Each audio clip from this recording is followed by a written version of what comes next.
Hey guys, welcome back to my channel. Today is not going to be a vlog as usual. Today I'm going to be answering questions. It's not really going to be like a Q&A. I'm just going to be talking about the kind of visa I applied for, because I've been having those questions that what kind of visa did you apply for and whatnot. So yeah, I'm going to be answering that question today, and then I'm going to be walking you through how I applied for it, the process, and yeah, so that's what I'm going to be talking about today. The kind of visa I applied for was a spousal visa. Yeah, so that is what I'm going to be talking about today. I wrote something down here. So what we are going to cover is what a spousal visa is, who can apply for spousal visa, the documents you need, the fees, and the timing. Yeah, so this is what we are going to be talking about today, and in case we are not able to finish it, I will make it like 2 videos. So let's see how far we can cover.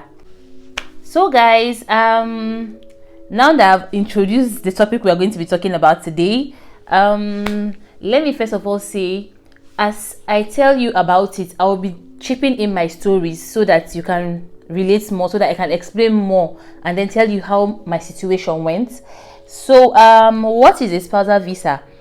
A spousal visa is a type of a family visa. We have different types of family visas. So a spousal visa is one of it. So who can apply for a spousal visa?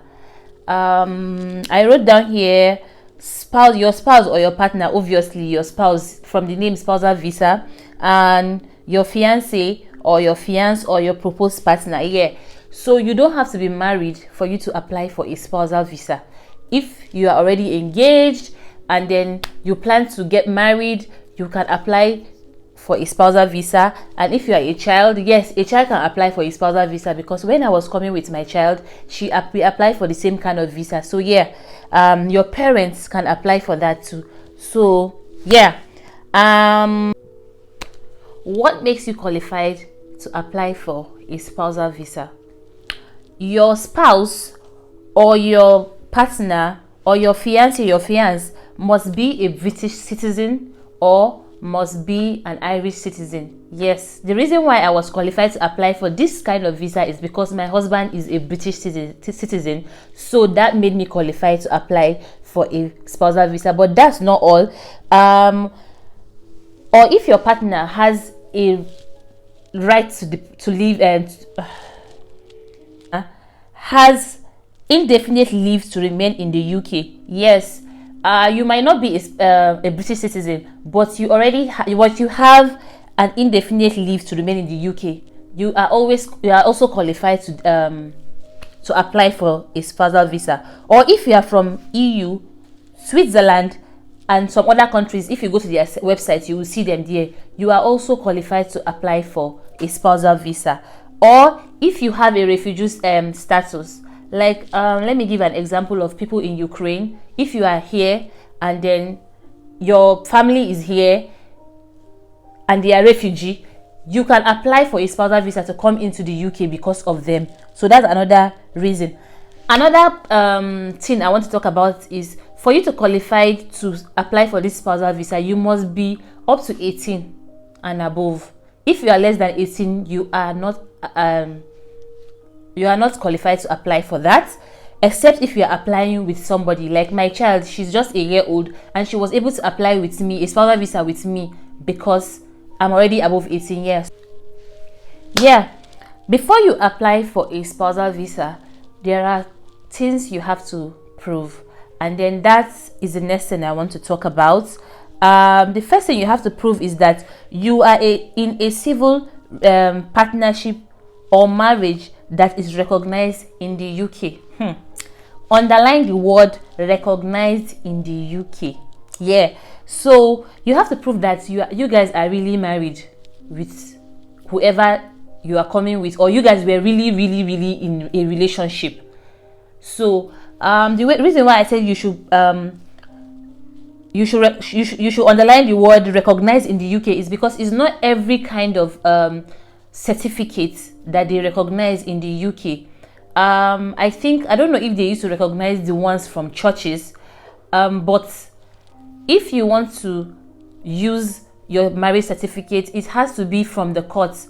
Like us, when we were getting married, we had to do the court wedding first. So that was what I used to apply for it.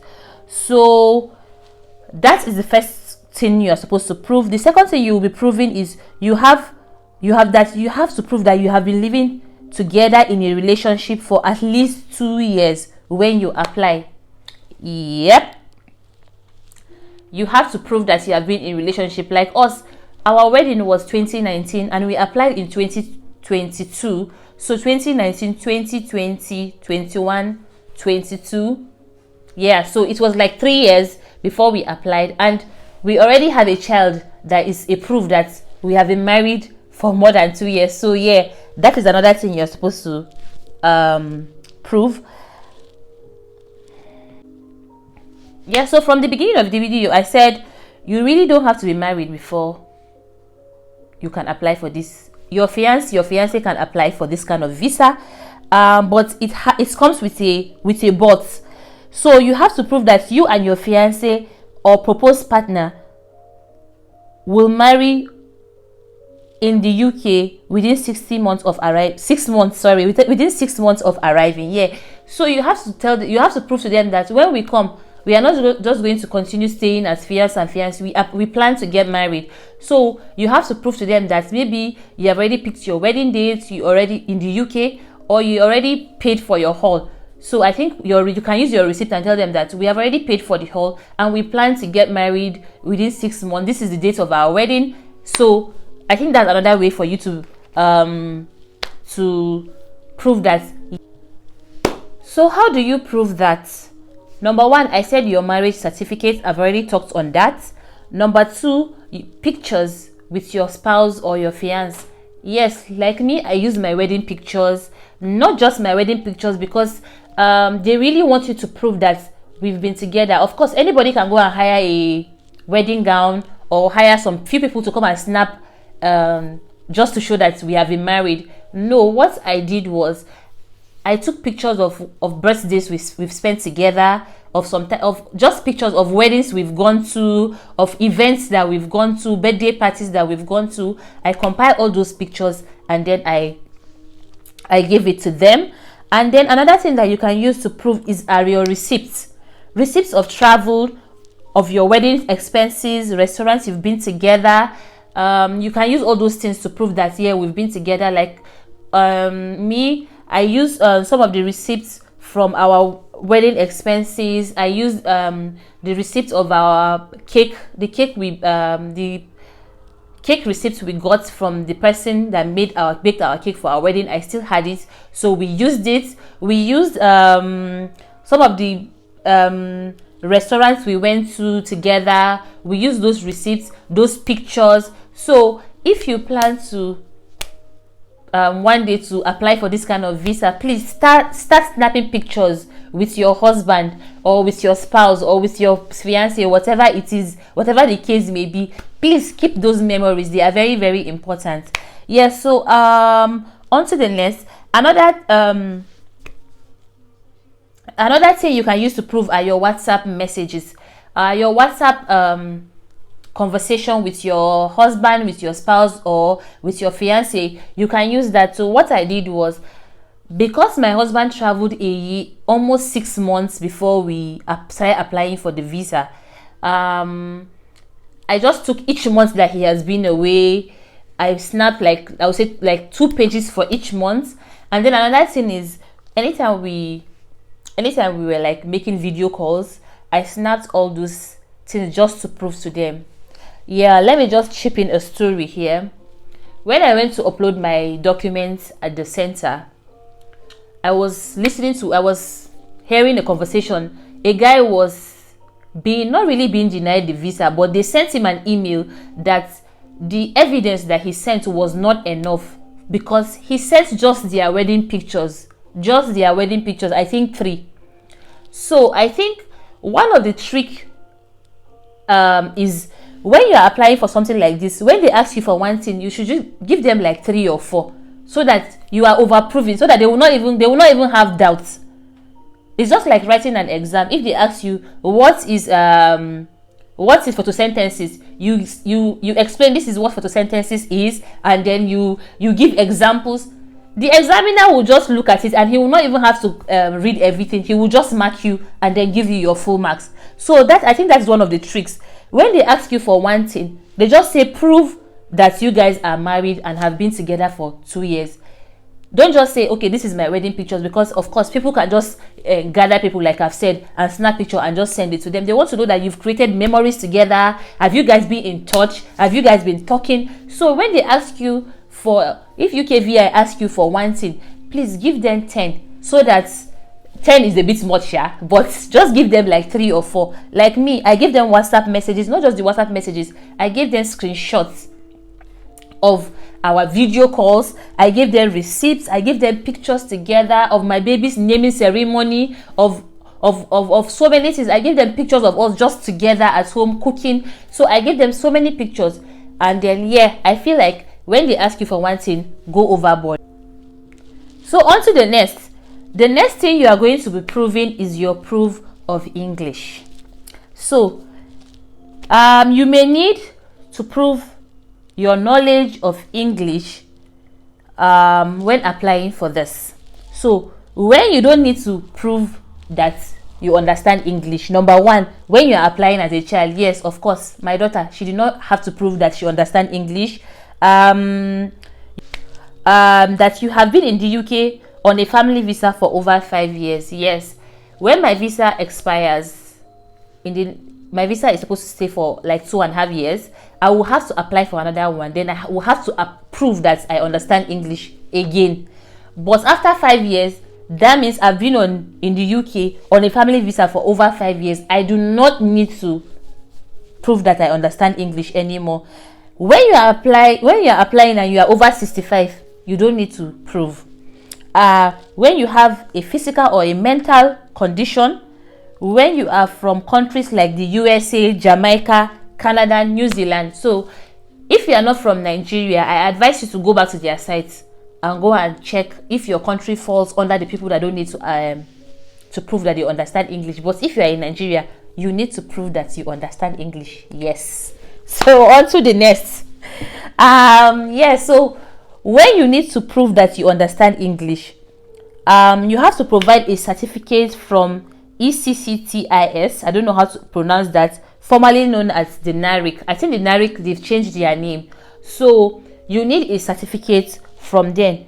And there are 2 types of certificates that you need to provide for that.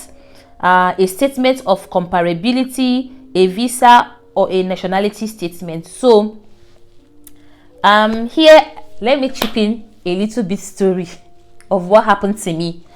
When I went to their sites, I will really advise you, when you are applying for this visa, always read and understand. Read for yourself.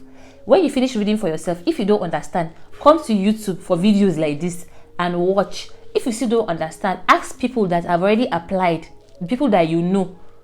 Please ask them to explain to you.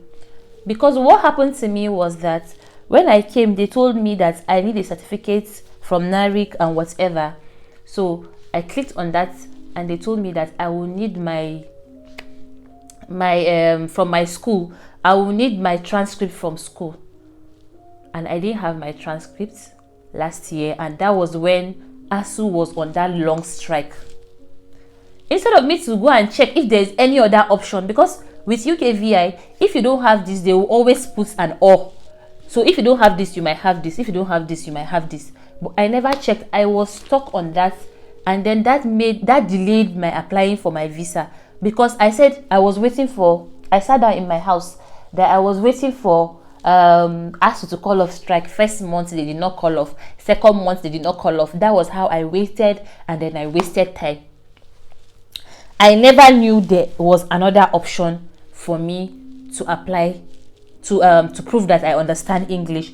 So when I sat down at home and then I learned for after like 3 or 4 months, that was when I went back to their site again to go and check if there's any other option. Or I was just at home just randomly checking. Then I said, let me still check this, and then I now check that You can take an English test actually for you to prove that you understand English. To prove that, to take that in English test, I think we have two types. We have A1 for those outside the UK, like that's all us, and it is called the IELTS for Nigerians, I think, and for some others. I don't think it's for everybody. To do that, I wrote the procedure to do that. It's called an A1. If you are in Nigeria, it's called A1. And if you are inside the UK, like I said, in the next 2 years, 2.5 years, when my visa expires, I will still have to prove that I understand English. So I will be taking a B1 test. But if you are outside Nigeria, if you are outside the UK for the first time, you are going to be taking an A1 test. To do that, you should go to Siri and Google IELTS registration, and then you open it. Then you choose registration for your IELTS test for UKVI.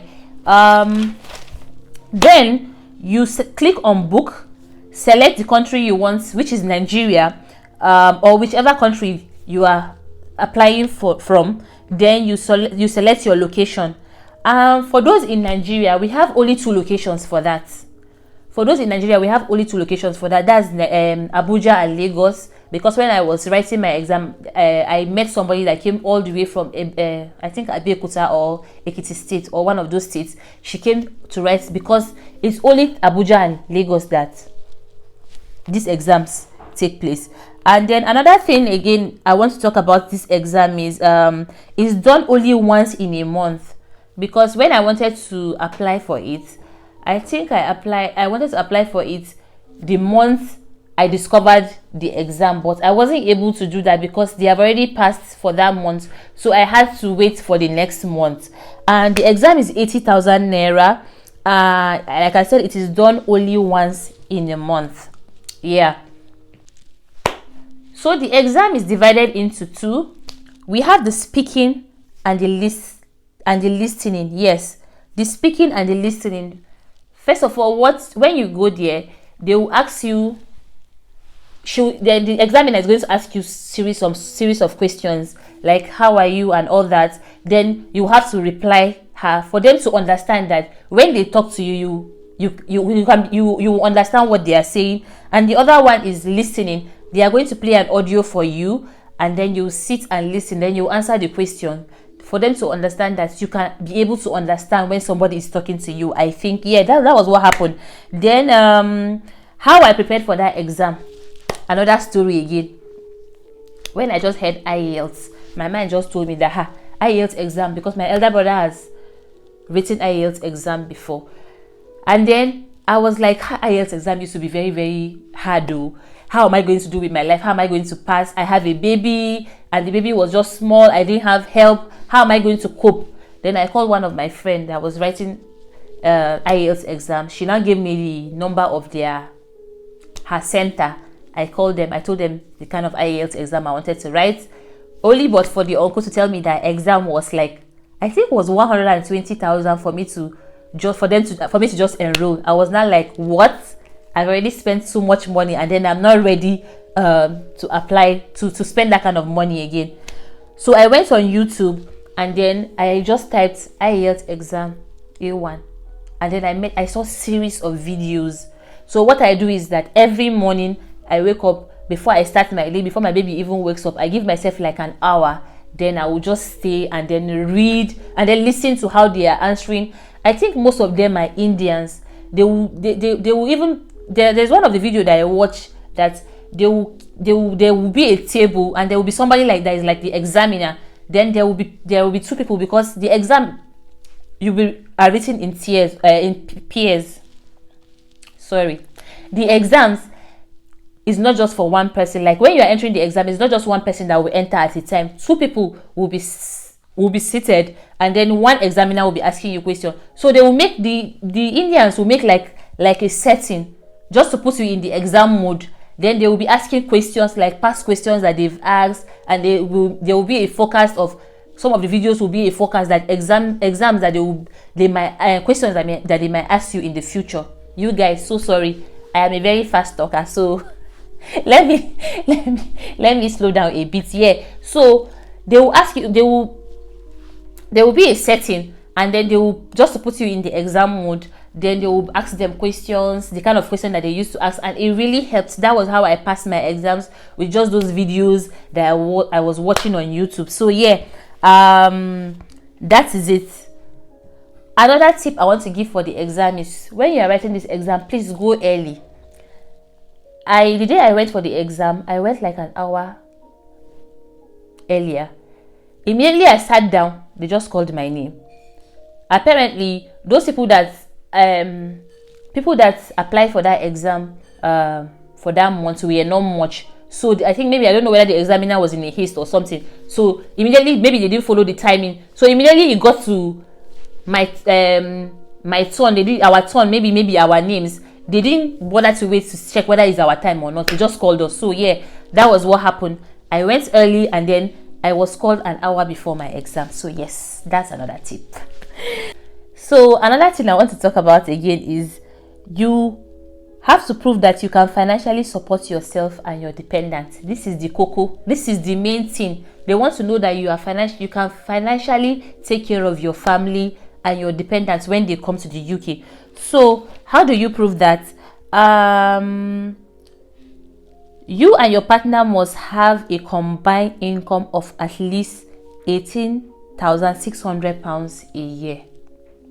The first time I saw this, I did not even bother to check to understand what they wrote. I just assumed that you have to have £18,000 in your account. No, what it means is that you and your partner must be earning up to £18,000 a year.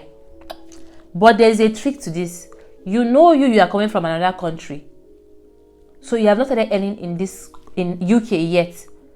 For you and your partner to be able to combine your finances to prove this, you must be earning from the UK. I don't know if you are getting me. You must be earning from the UK.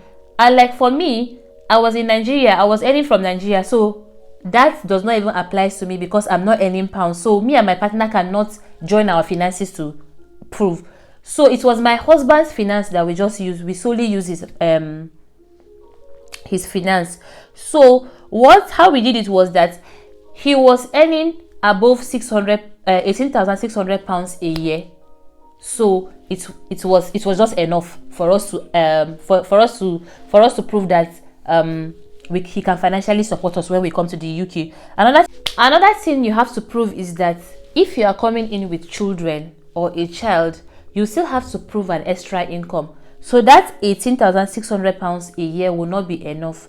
Like me, when I was coming, I had a child, so we had to prove extra income. The extra income, if you have just a child, you have to prove an extra amount of £3,800 a year for the first child.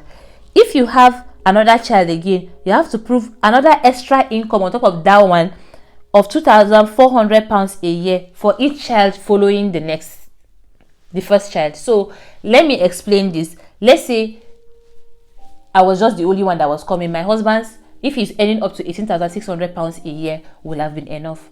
But I was coming with Emuolua, so £18,600 plus £3,800 a year. You calculate that, you plus that, you calculate that will be what will be enough.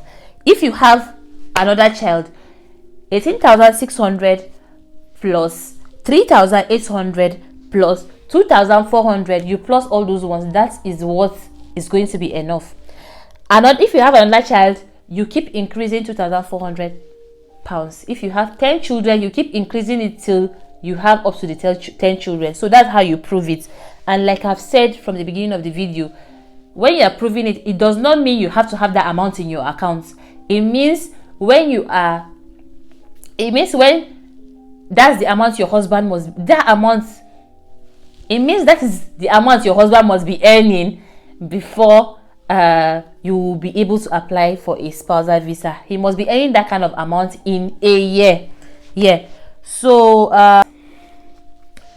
this is the minimum requirement, in quotes. That was what they wrote on their site. What does that mean? That is the minimum requirement. it means that if you have more, like if you are earning more, like I said, this UK people, the trick is that if they ask you for one thing, please have 10, then they will not have to stress you, or they will not have to call you, send you an email that you need to prove more, or they will not have to dig into it. Once they see that you have supplied more than enough, it will just be a walkover. So what it means that this is the minimum requirement is, if you are earning £100,000 in a year, and it's just your wife that is coming, or just your fiance, and she's just coming, or your wife is just coming with a child, that means you have proven more than enough. That means it's just a walkover for you.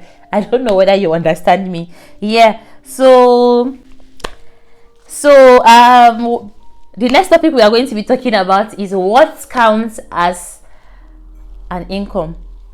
So what income from employment before tax? Yeah, so the £18,000 that I was talking about, it's before all those deductions, your tax, your insurance. So that is what counts as an income. So, and when some people in the UK are self-employed, so your income from being self-employed can count as an income, but I cannot say much about that because that was not what I used. So if you are really using that, maybe you should look for other YouTubers that have applied for that kind of that use that kind of income to apply with, but I didn't, so I cannot say much about that. Another thing that counts as an income is your cash savings. Your cash savings above cash savings above £16,000 can count as an income. Yeah, but when you are using cash savings, you have to prove that. It has to be, you cannot just from nowhere have £16,000 in your account. You have to prove that. Is it from sales of maybe sale of property? You have to prove that I had this property before and I sold it and I have this money in my account and I'm using it to prove. Or it can be from inheritance. Maybe you inherited it from your father or from your grandmother. So maybe you can just get the will and tell them that this is what says that I got this. Maybe the will saying that I am willing this money, so amount of money, to my grandchild or to my son. So you can use that as a proof of income. Another thing again is that it can be a gift from your parents. They must not die before you get that kind of money. So you can prove that your father can just write a letter that this money is from me and then I am giving it to my son as a gift. So you can use that kind of fund as a proof, or from your grandparents. So yeah, that's how you can prove. Another thing is money from pension. I really don't know much about that, so that's all I can say. You can prove it's money from pension. Other things you need to prove are your bank statements. Yes, you need to prove, you have to give copies of your bank statements. Obviously, the person that is applying, not you, the dependent.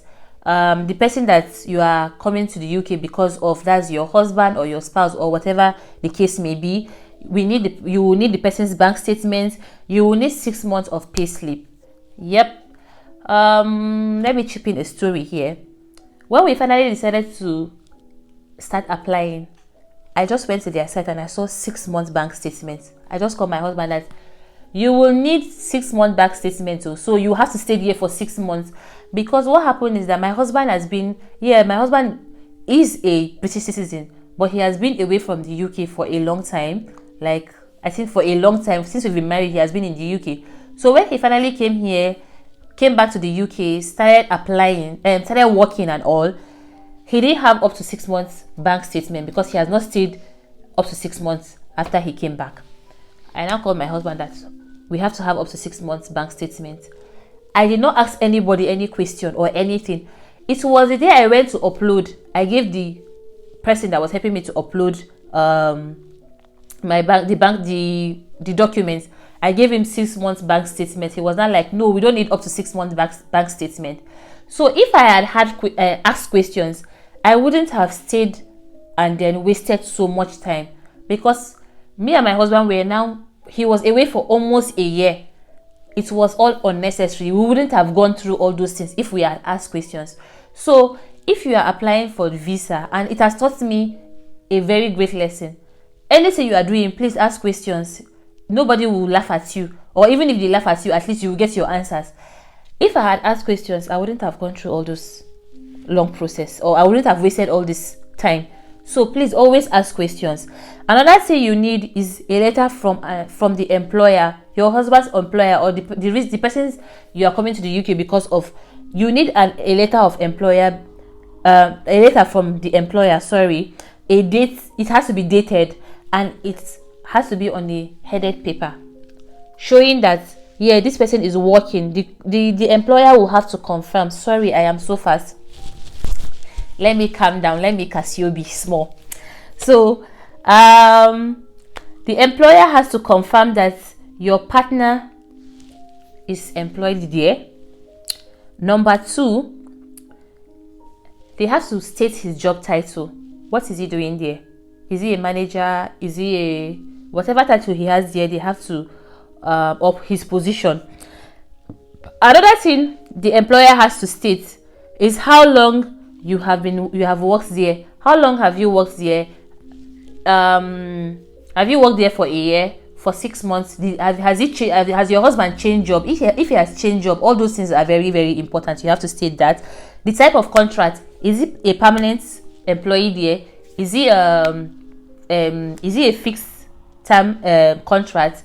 Is he a part-time? Is he working part-time there? So you have to say all that. He has to mention all that in the letter. And then what your partner earns before tax. So he has to state what your partner earns before tax and national insurance. Another thing the employer has to state in his letter is how long you and your partner have been paid. That is, if you are using your income and your partner, if it's just your partner's income you are using. So how long have you been paid? That's your current salary. And then the pay slip you are going to use to apply with, are they genuine? Are they really from? So guys, I think that will be that for today. We will continue in the next video, but how we are going to do is that I still have some things I want to talk about, like how to upload your documents and how to go about the application, how to fill in your form, how to do your TB test and all that. I will be talking about it in the next video, but I would like you to ask me some questions, and then I will be answering some of your questions in the next video too. So if you have any questions, please ask in the comment section. I will be watching out for those questions. Then I will compile everything plus the rest of the things I have to say. I will do everything in the next video. Say, yeah, this will be the end of this video. So see you guys next time. Bye bye.